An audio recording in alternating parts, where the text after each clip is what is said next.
IAS institute నిర్వహిస్తున్న all India scholarship exam pass అవ్వండి. 2 years ఫీజులో 50% మాత్రమే పే చేయండి.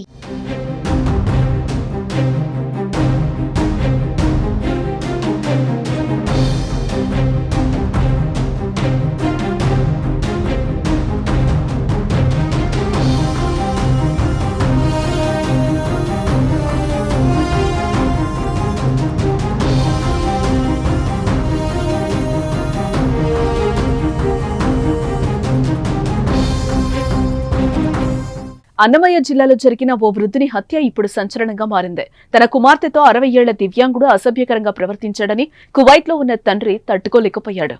పోలీసులను ఆశ్రయించినా ఫలితం లేకపోవడంతో కువైట్ నుంచి వచ్చి చంపేసి మళ్లీ వెళ్లిపోవడం కలకలం రేపుతోంది.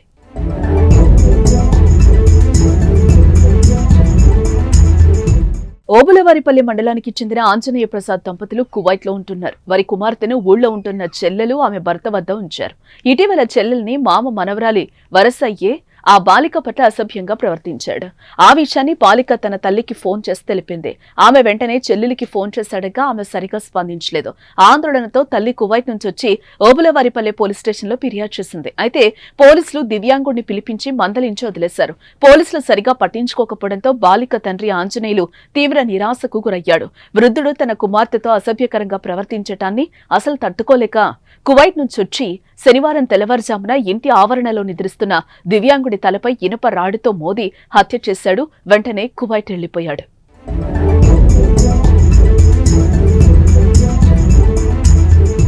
శనివారం తెల్లవారుజామున ఇంటి ఆవరణలో పడుకున్న దివ్యాంగుడు తెల్లారేసరికి రక్తపు మడుగులో కనిపించడంతో కుటుంబ సభ్యులు ఆందోళనకు దిగారు. వెంటనే పోలీసులకు సమాచారం ఇవ్వడంతో వారు కేసు నమోదు చేసుకుని దర్యాప్తు చేపట్టారు. ఇంతలోనే ఆంజనేయ ప్రసాద్ తానే కువైట్ నుంచి వచ్చి మరీ హత్య చేసి వెళ్లానని సోషల్ మీడియాలో వీడియోను పోస్టు చేయడం సంచలనంగా మారింది. ఆడబిడ్డ తండ్రిగా తాను చేసింది న్యాయమేనని పోలీసులకు లొంగిపోతానని తెలిపాడు. చట్ట ప్రకారం న్యాయం జరగకనే హత్య చేశానని అతడు వెల్లడించాడు. మొత్తం 15 నిమిషాల వీడియోను పోస్టు చేశాడు.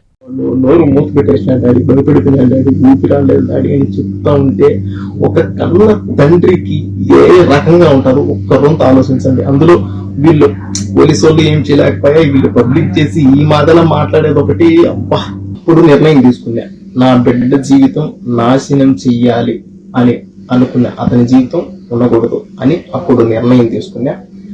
ఎవరికి తెలియదు నేను ఇండియాకు వస్తా ఉన్నట్టు, ఎవరికి తెలియదు. మా కోయటతో మాట్లాడుకొని ఒక 4 రోజులు సెలవు కావాలని చెప్పి పాస్పోర్ట్ తీసుకొని 2 టికెట్లు నేనే కొనుక్కొని మా భార్యకి కూడా నేను ఎడార్లే జాకూర్కి వెళ్తున్నాను అని చెప్పి నేను వచ్చిన ఇండియాకు వచ్చిన. కువైట్ నుంచి ఇండియాకు వచ్చి నేను చేసే పని అతన్ని నేను చేసి తర్వాత మళ్ళీ నేను రిటర్న్ నేను కువైట్కి వచ్చిన.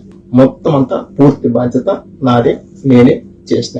ఈ హత్య కుమార్తెపై తండ్రి ప్రేమను తెలపడంతో పాటు వ్యవస్థలో లోపాలుంటే ఏం జరుగుతుందో తెలియపరుస్తోందని పలువురు అభిప్రాయం వ్యక్తం చేస్తున్నారు.